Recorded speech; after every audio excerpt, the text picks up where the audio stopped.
Good morning. It is day 55 of the Mississippi River Trail, where I, as a single mom, am paddling the Mississippi River from Minnesota all the way down to Louisiana with 7 of my 15 kids. We're a family of 15 kids. One mom and Smoky Bear. And the 7 youngest of us are paddling the whole Mississippi River. This is chaos made fun. Come follow our adventure. So this morning, we are getting loaded because we finally got into the van last night after Corey locked the keys in the van, not once, but for the second time on this trip. So huge thanks to Ross from Clinton, who came in clutch and sent Troy out just out of the goodness of his heart.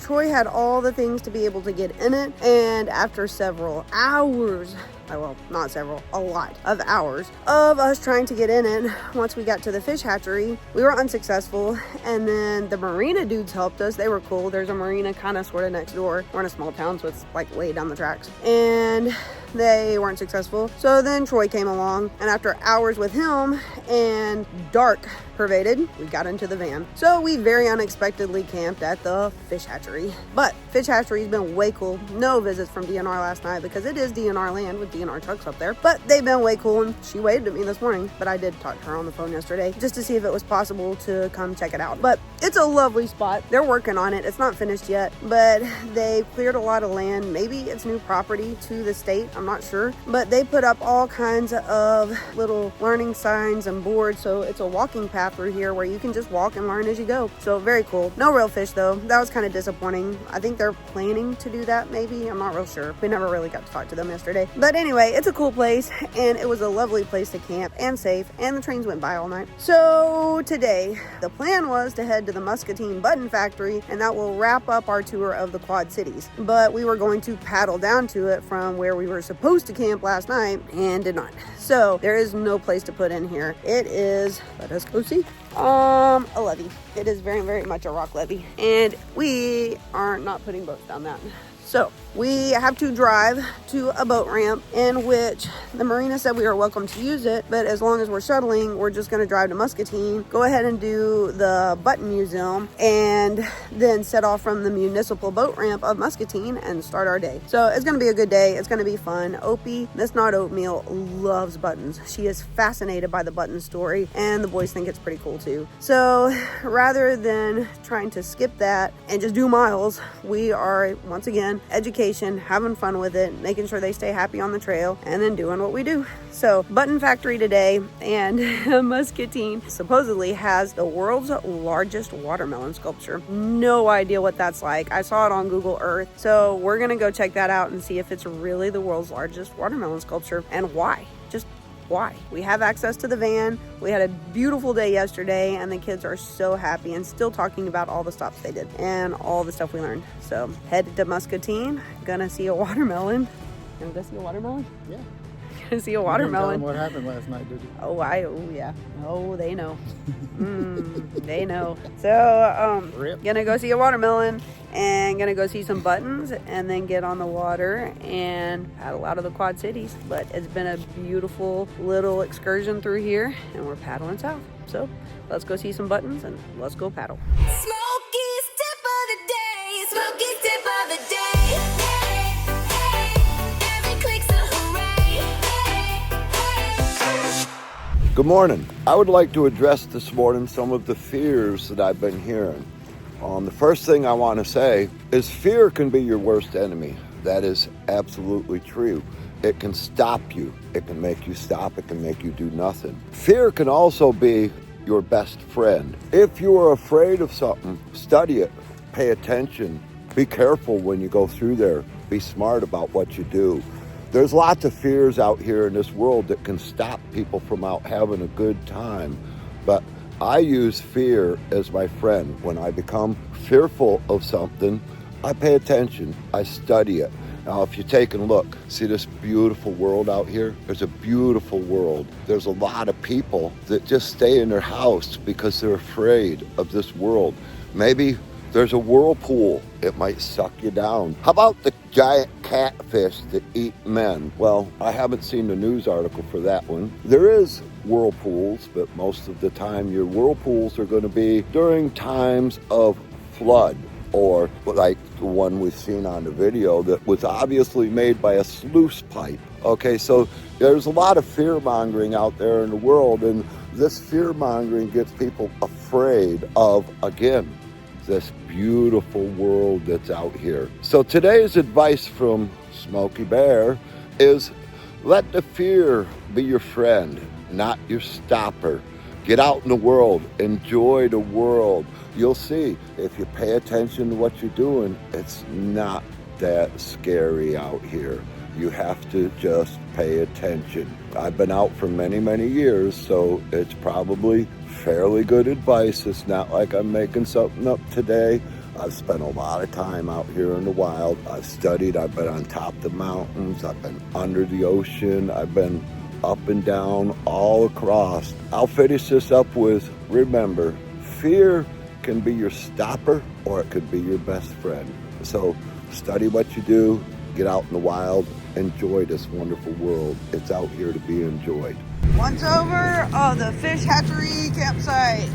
My tent was here, right on the water. There's those birds. My tent was here, looks good. Grisham and Galax were over here. They look really good. E and C were over here. They look really good. And A was somewhere over here. I think it's footprint was right here. And that looks really good. No trash, clean. This place was immaculate when we got here. Clean, no trash. Oh yeah, Smoky. Look at that. Now that it is in the daylight, you can see just how lovely this spot was. And a huge, huge shout out and thank you to the Fairport Fish Hatchery and the DNR officers that are here, because they were stellar. Oh, I spy kid. And Smoky was over here, way over here. And all looks good, all is clean. Hey, where are we going? To a button museum. Oh, are you excited about it? Get alerts when we release new episodes. Be sure to like and subscribe to our channel. Be sure to like and subscribe to our channel. We've arrived at the National Pearl Button Museum in Muscatine, Iowa. We are in the midst of downtown, and rather than paddling in and leaving our boats unattended, which Corey and Smoky were not comfortable with, we are in downtown. That is where we would have paddled up and tied our boats off, but no one wanted to leave them unattended. But the riverfront is right down there. We'll be putting in right down there after we go through the museum, and it's our last stop of the Quad Cities before we paddle on, and education ceases for a bit while we're in the remote areas, and we're back on the water. So let's go see some buttons. You want to go see some buttons? Yes, ma'am. Oh. Oh, yep, that's a pretty rock. That's a geode. That's very cool. We're going to see more geodes. We're going to see more geodes. We'll probably have a few more rare ones. All right, let's go see some buttons. Oh, yep, there's another one. All right, National Pearl Button Museum in Muscatine, Iowa. Let's go look at some buttons. What's that, Smoky? Well, let's hear that again. I say I am downright excited. We're headed for the Button Museum. Oh, look, here we go. More of the signs. You are here. Look at this, sister. You are here, Muscatine History and Industry Center, Pearl Button Museum. Known as the Pearl Button Capital of the World, Muscatine mass-produced buttons made from freshwater mussel shells. Whoa, those are all buttons. The fun has begun. So there was a man in Germany, and he was a horn turner. And a horn turner means button maker. And he was making buttons out of these clam shells from the Atlantic Ocean. But due to the McKinley tariffs, they became too expensive. So he had a friend that came along and told him about our mussels in the Mississippi River. And the mussels were this big in 1891. They were beautiful on the inside. This mussel is 175 years old. The reason why we know it's 175 years old is because it has rings on it on the outside shell. And every year a new layer of nacre, which forms mother of the pearl, is put on the shell. And so if you count all the rings, that's how we know it is 175 years old. So kind of like a tree. That's right, it's like a tree. So he decided to come to Muscatine and open up a button business, making buttons. And the first 12 buttons made, he sold for 10 cents. And that was a lot of money back in 1891. So that started the button boom, gold rush, like we used to say, in the button business. All up and down the Mississippi and all the tributaries. And by 1946, there were very few mussels left in the river. And they were this size. This is like a 10-year-old mussel. In other words, the mussels had been fished out.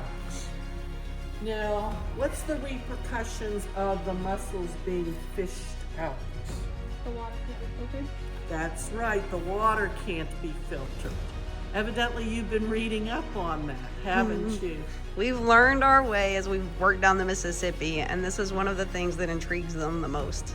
Yes, so the mussels take in water, nutrients, and whatever, and they clean it, and they put out 12 gallons of fresh water for every mussel. So there were about 300 types of mussels at the turn of the century. Now we are down to about 150 types, of which these are the 12 common mussels. Mussels themselves today, are they coming back? Pretty much no.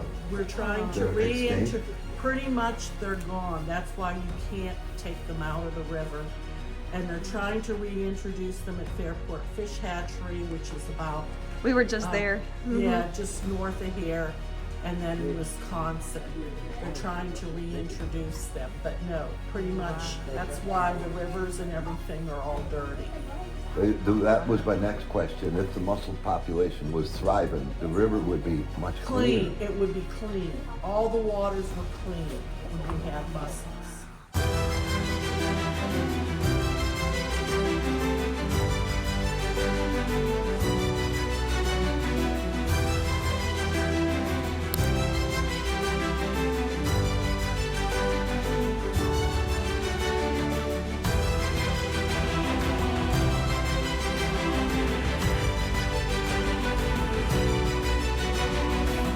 When all these were filled, that was 144 shirt buttons.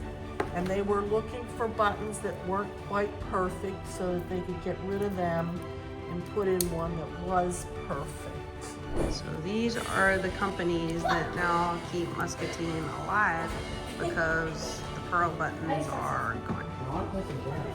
Agricultural is a huge one.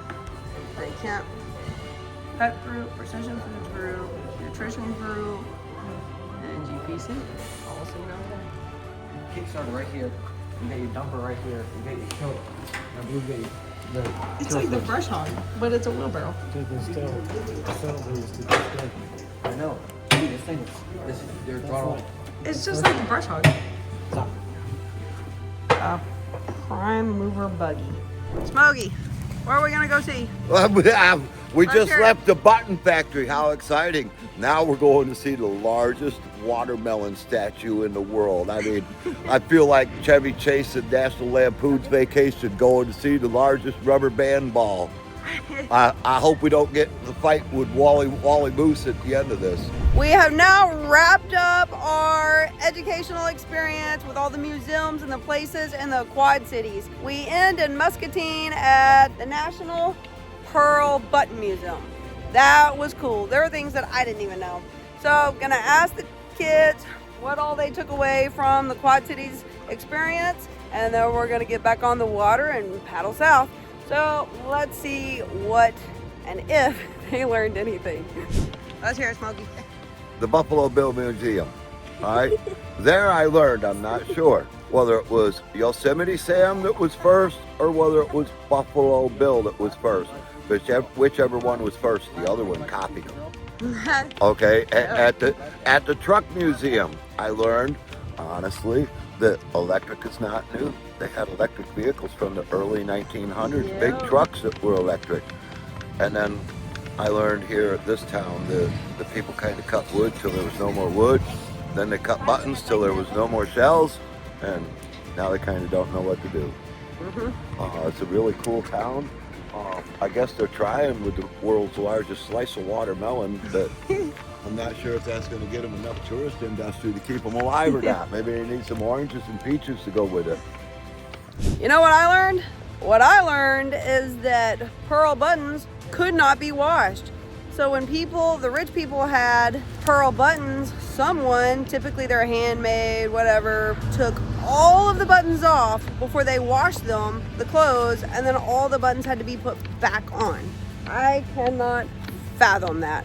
So the lower class had hook and eyes and things like that, and the upper class and wealthy had pearl buttons. But I cannot imagine taking off all the buttons off of everything to wash clothes and then having to sew them back on. Like, who does that? I was wrong. The button was not our last stop in Muscatine, because now Smoky has us at the Environmental Learning Center in Muscatine, Iowa. So we're hitting that, and probably are not going to hit the water today, actually, because Smoky loves the educational aspect, and I do too, and this is actually a pretty good stop. So we all loaded on whether it's worth it or not. So we're at the Environmental Learning Center in Muscatine, and then we will be headed to probably the campground to paddle out tomorrow. We're going to see. But welcome to the 32 feet up way of doing the Mississippi River. It looks like education and a whole lot of water and a whole lot of fun. So let's go check it out.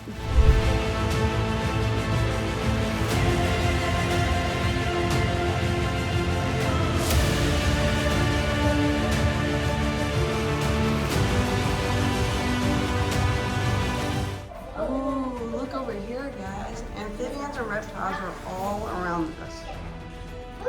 Whoa, that's cool. Look, which kind of frogs have y'all held so far while we've been on the river? Find the frogs you know. That one.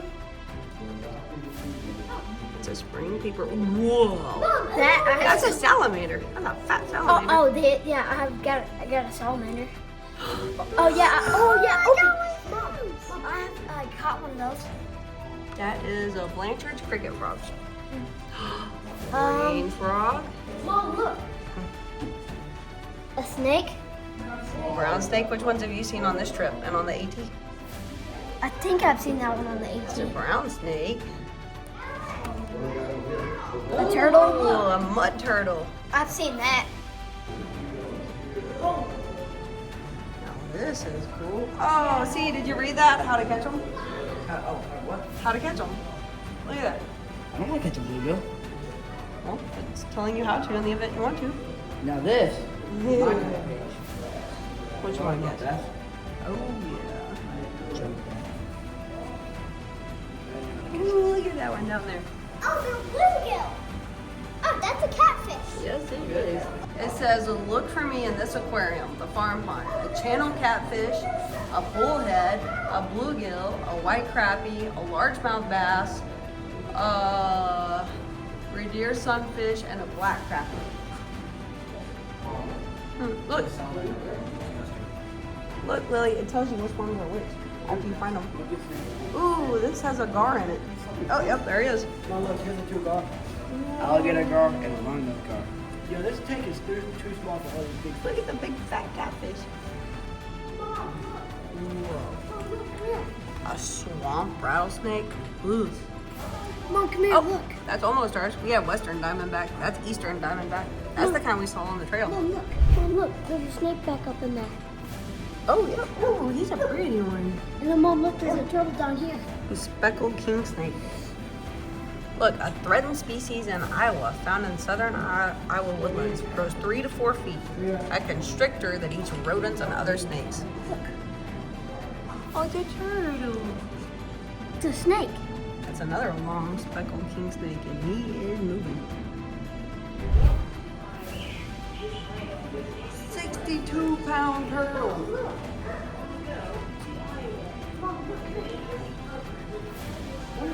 A big old snapper. That is the kind of turtle that they caught at the Trammell boat ramp when we were camping there.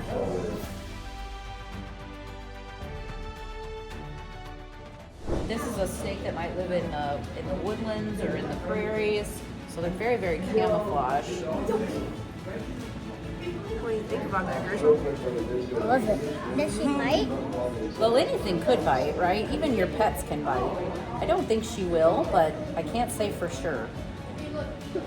Let's not pet her head, you know. Yep. But what is she doing with her tongue? Is she tasting the air? Yep, she's smelling. That's exactly right. Snakes smell with their tongues.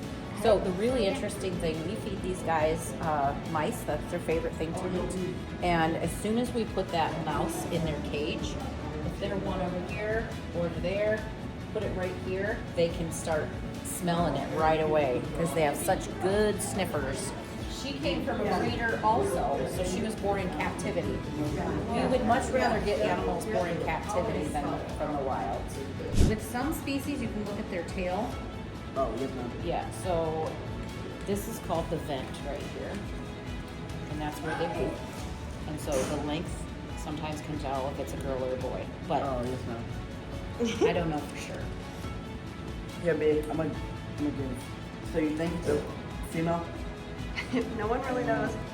I gotta do more research. Wait, what's his name? Kajika? Kajika. Oh, Kajika. She means walks without sound. And that could kind of be boy or girl. Yeah, it's a Kajika. There you go. Yep, yep. I'm gonna let you get all. I'm gonna let her. I'm just gonna say. I'm gonna let her get all the way. All right, let's see y'all do it. What are we doing here? I'm gonna put all my favorite ones on here. I'm gonna get another one. Oh, I barely got it.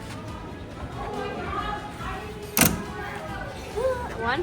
Oh, I get it. What's she doing, big girl?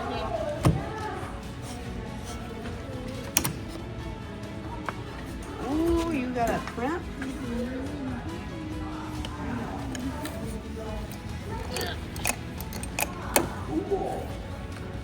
What's that?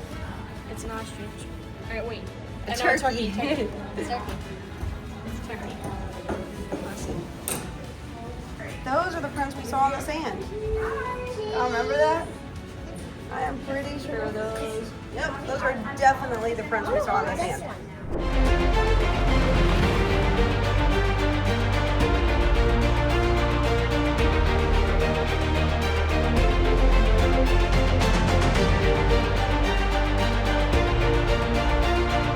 She's so soft. So I can feel the food in her belly and I don't want her to throw up. Oh, Sometimes they will do that if they get nervous. I know. This is naughty. Blind in the right eye, having only one eye makes hunting difficult, so Natty will never be released back into the wild. Native American word meaning wise.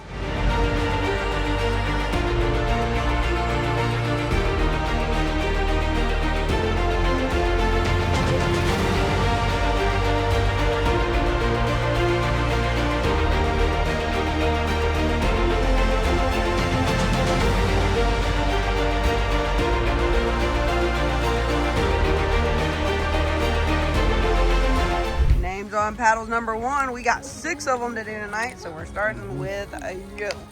B. What's the first one? What they got to say? Oh, Anonymous. Anonymous. Anonymous has to say, I met your family on the Appalachian Trail in Pennsylvania near Blue Mountain. I have followed your story on social media. You're inspiring people in several ways. God bless. Oh, very good. Thank you to Anonymous for the lovely, lovely note. I would love to know who exactly it is we met, but we have some pretty good AT memories going, don't we? All right, you can write Anonymous on your paddle A, and if you want to, just put A-N-O-N. Got bit by something. All right, there we go. Anonymous is on his paddle. All right, what do y'all tell Anonymous for the lovely name on their paddle? Thank you, Anonymous. All right. Thank you. Smokey be over there cooking. All right, name number 2 is for Mr. Galax on his paddle. All right, let's see. Gary S. He says, press on. Oh, that's it? Press on? Yes, ma'am. Oh, that's pretty inspirational, Galax. Look, he is speaking to you, dude. Press on. Let me out. Okay. All right, let's write it on there. All right, there we go. Gary S. What do you tell Mr. Gary? Thank you. All right, what do y'all tell Mr. Gary S? Thank you. Yay! All right, B, what we got next? We got Sweets, and she says, or she or he, thanks to Smoky who saved me from a storm in Damascus on the AT. Have a great adventure. Oh, Smoky. What? Did you hear that? No. You gotta get over here. You gotta read fast. All right, this one's for Smoky. Let's hear it. Sweets says, thanks to Smoky who saved me from a storm outside of Damascus on the AT. Have a great adventure. You remember Sweets? Sweets? I do remember Sweets. I remember she was a very, very, very nice lady. And yeah. Well, she's still very, very, very nice lady. Well, so she is having her name put on a paddle. I do remember Sweets. It was yeah, she was very nice. Oh, nice. All right, so Lily gets Sweets. Lily, let's go. Wait, what does Smoky What do y'all say Thank to you. Sweets? Thank you, Sweets. Thank you. What does Smoky get Sweets? All right. All right, Sweets is on the paddle. What do you say? Thank you, Miss Sweets. All right. We got Andy S, which says, just keep rowing. You're making a great positive difference. Stay awesome. Oh, Mr. Andy says just keep rowing. Who wants just keep rowing on their paddle? Oh, you want to keep rowing? I'm good, cuz. All right. Mom, what right. 2 names do I get? You get Mr. Andy. You ready to write Andy? All right. Let's go. Yep. All right. There we go, Mr. Andy S. There's your name, Andy. All right, what do you tell Mr. Andy? Thank you. There we go. Okay, What next else we got going? we got Wilderness Woman, or Carrie Brown. All right. She says, 50 on your 50th day. I absolutely love watching your family adventures. Amazing learning experience for your children. That's cool. Okay, 50 for 50. That's very, very cool. Thank you, Wilderness Woman. All right, who wants Miss Carrie on their paddle? Oh, you want another name? Oh, you're gonna be greedy. All right, do y'all mind if she has another name on her paddle? No. All right, you go with that? All right, Opie it is. Opie gets Miss Carrie on her paddle. All right, let's ride it. There we go. What do you tell Miss Carrie? Thank you. There we go. All right, let's hear it. The next one is Debbie from Clayton, Iowa. And she says, I was heading to our boat slip in Clayton, Iowa when your kids, Smoky, you, were paddling. Curious, I came over to talk to you. Very interesting. Oh, very cool. That's Miss Debbie from Clayton, Iowa. I think she said something at the very bottom, but it says, be safe, great experience for your kids. So, very nice. All right, Miss Debbie Gallagher over here gets Miss Debbie on her paddle. It's only fitting. So, Debbie for Debbie. Let's do it. All right, there it is. Debbie from Clayton. What do you tell Miss Debbie? Thank you, Miss Debbie. So names are completely on the paddles for the evening. We had a lot to catch up on tonight. All 6 names. What do y'all tell Anonymous from the AT? Thank you, Anonymous. All right. What do y'all say to Mr. Gary? Thank you. All right. And Sweets, who Smoky knows personally. What do y'all say? Thank you. All right. Mr. Andy S. What do y'all tell him? Thank you. And Wilderness Woman. What do you tell her? Thank you. And Debbie from Clayton, who we actually met at a boat ramp. What do y'all say, Miss Debbie? Thank you. All right, very cool. Thank you. Y'all's support means the world to us because it keeps us on the road and keeps content flowing. So a huge thank you to y'all, and you will be discussed as we paddle down the river. Many, many discussions revolve around the names on the paddles. So thank y'all to each of you, and we will paddle out tomorrow. Our time spent in the Quad Cities has been pretty stunning. We've seen a lot of stuff, gone a lot of places, met a lot of people, and pretty much in the Quad Cities, we just focused on learning and education. We've met a lot of people along the way and focused on relationships, but in an area that is so rich with education, we focus a lot when we come into the bigger towns on what we can learn about the environment, about the area we're paddling through, and what resources they have. Because those are the kind of lessons that stick with the kids as far as education goes, and we just bring it all to life. So Quad Cities was filled with lots of education. Today we did the Button Museum and the Environmental Learning Center, which was really, really cool. Both of them were cool. They were both really cool and full of things we didn't know that will stick with the kids because they were able to actually be actively learning and doing things hands-on, listening, all kinds of things. It's immersion learning. But we have lots of names to put on paddles tonight due to the focus on field trips and going and doing and trying to also make our miles and balance those out. We have gotten behind on names on paddles. So we have 6 names to put on the paddles tonight, which is really cool. A huge thank y'all to each of you that actually take the time to do this, look at the links and see what's going on. It is because of y'all that we keep YouTube content flowing. This is not free and it is not cheap to do YouTube. And in order for us to put quality content out there that I hope just kind of educates the world and inspires them as a whole, inspires other families to get outside and then just align with what we're doing out here, it takes some support behind it all to make it happen. So y'all support goes a long way and enables us to continue the content we're putting out there. So huge thank you to y'all for that. For those that have not, if y'all are interested in getting your names on a paddle, feel free to click the link that is provided below, or the Paddle of Fate. It is very, very fun and the kids are longing to spin it again. If you do not know, click on the link and it'll go into it. But the Paddle of Fate, in a quick synopsis, is when someone contributes enough, we get to spin the Paddle of Fate. And it is full of things it can land on. So, so far we have had dinner with a stranger, cowboy camped, spent 15 minutes paddling in silence. There's all cold plunge, we've done that. So there's all kinds of things that it has the option to land on, and whatever we spin, we have to carry out. We currently are in need of cowboy camping from the last spin we did, but being in a populated area, we are pretty proactive as far as safety goes. So we have not cowboy camped in the more populated areas. So once we get back out in the more remote areas in the next few days, we will be cowboy camping. And if you do not know what cowboy camping is, that is camping without your tent. So thankfully the mosquitoes are mostly gone. The weather is cooler, so that always makes for kind of a cold night because the tent kind of insulates, but it's fun because we can snuggle. So we got a cowboy camp from the last spin, but the kids are longing to paddle backwards. That's an option. Sing everything for a day. That's an option. They want to have a dance off. So there's also an open spot that if we happen to land on that, then you pick what we do.